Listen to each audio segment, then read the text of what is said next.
হরে কৃষ্ণা। একবার এক বাবা তার একটা ছোট পুত্র সন্তানকে নিয়ে এক বাড়িতে বাস করত। বাবাটা রোজ দিন সকালবেলা উঠে রান্নাঘরে গিয়ে তার ছেলের জন্য রান্না বসাতো আর ভগবদ গীতা পড়তো। রোজই একই কাজ করত। তার পুত্র তার বাবাকে রোজই একই কাজ করতে দেখে সে ভাবলো আমিও আমার বাবার মতন হব। তাই সে পরের দিন থেকে সে তার বাবাকে অনুকরণ করতে শুরু করে। সেও সকালবেলা উঠে রান্নাঘরে যায় আর ওই ভগবদ গীতা বইটা নিয়ে পড়তে বসে। অনেক দিন যাওয়ার পর সে বাবার কাছে গিয়ে বলে, বাবা তুমি এই রোজ রোজ এই বইটা কি পড়ো বলো তো? আমিও তো কয়েকদিন ধরে পড়লাম, আমার মাথায় তো কিচ্ছু ঢুকলো না। যেইটুকুও বা ঢুকেছে সেটাও বই বন্ধ করার সাথে সাথেই সব বেরিয়ে যায়। আমার মনে হয় এই বইটা পড়াই অর্থহীন, কিছু বুঝি না, কিছু মাথায় থাকে না, তাই এটা পড়ার কোনো দরকার নেই। তখন তার বাবা তাকে কোনো উত্তর দেয়নি। তার বাবা রান্নাঘরে রাখা একটা অপরিষ্কার কালো হয়ে যাওয়া একটা কয়লার ঝুড়ি বার করে দিয়ে তাকে বলে যে তুমি এই ঝুড়ি করে পাশের পুকুর থেকে আমাকে আগে জল এনে দাও।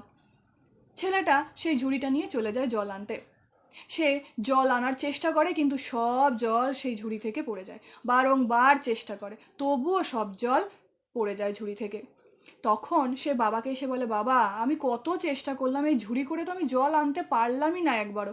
কত চেষ্টা করলাম, দূর বাবা, আমার মনে হয় এই কাজটা করাও অর্থহীন, কোনো মানে হয় না এই কাজটা করার।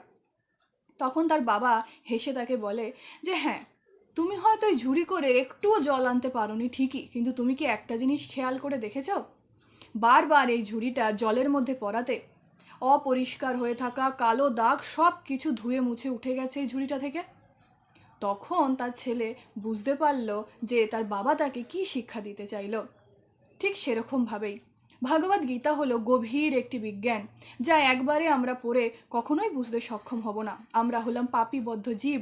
আমাদের মতন পাপীবদ্ধ জীবদের পক্ষে একবারে ভগবদ গীতা পড়ে বুঝে ফেলা কখনোই সম্ভব নয়। কিন্তু তার মানে এই নয় যে আমরা আর ভগবদ গীতাকে কোনোদিনও খুলেই দেখব না। আমাদেরও রোজ এইভাবেই ভগবদ গীতাকে একটু একটু করে হলেও রোজ পড়া উচিত। ভগবদ গীতাতে ভগবান শ্রীকৃষ্ণের যে পরম বাণী রয়েছে সেই বাণীর এক দিব্য প্রভাব পড়বে আমাদের মনে, এবং তখনই আমাদের মনে জন্ম জন্মান্তর ধরে জমা হয়ে থাকা সমস্ত পাপ কালিমা ধুয়ে মুছে একদিন পরিষ্কার হয়ে যাবে, এবং সেদিন আমরা ভগবান শ্রীকৃষ্ণের সমস্ত বাণী হৃদয়ঙ্গম করতে সক্ষম হব। তাই আমাদের রোজ ভগবদ গীতা অধ্যয়ন করে যাওয়া উচিত।